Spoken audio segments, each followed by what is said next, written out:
এত সুন্দর মনমুগ্ধ জায়গাটি কোথায়?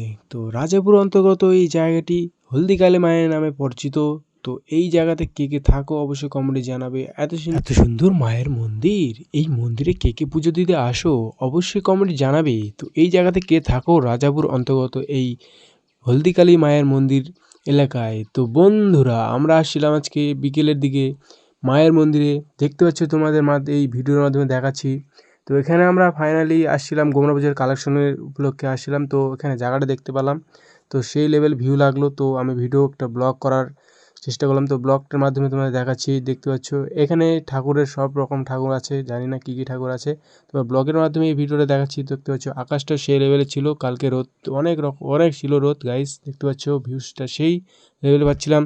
তো এখানে আমাদের বাউল অনুষ্ঠান হয়, এই জায়গাতে মেলা লাগে দেখতে পাচ্ছ। তো মায়ের মন্দিরটা অনেক লেভেলে সেই লেভেলে আছে। তো এখানে জাগ্রত হলদিকালী মায়ের মন্দির। তো এই মন্দিরে তোমরা আসতে পারো অবশ্যই। দক্ষিণ দিনাজপুর অন্তর্গত রাজাপুর এই স্থানটি মন্দিরটা আছে। তো দেখতে পাচ্ছ আকাশটিও সেই লেভেলে আছে, সূর্যটা দেখতে পাচ্ছ লেভেলটা, মন্দিরটা সেই লাগে। রাস্তা থেকে দেখতে পাবা এটা গঙ্গারামপুর লাইনে আছে বলতে বালুঘাট লাইনের রাস্তায়। তো দেখতে পাচ্ছ ভিউ পুরোপুরি।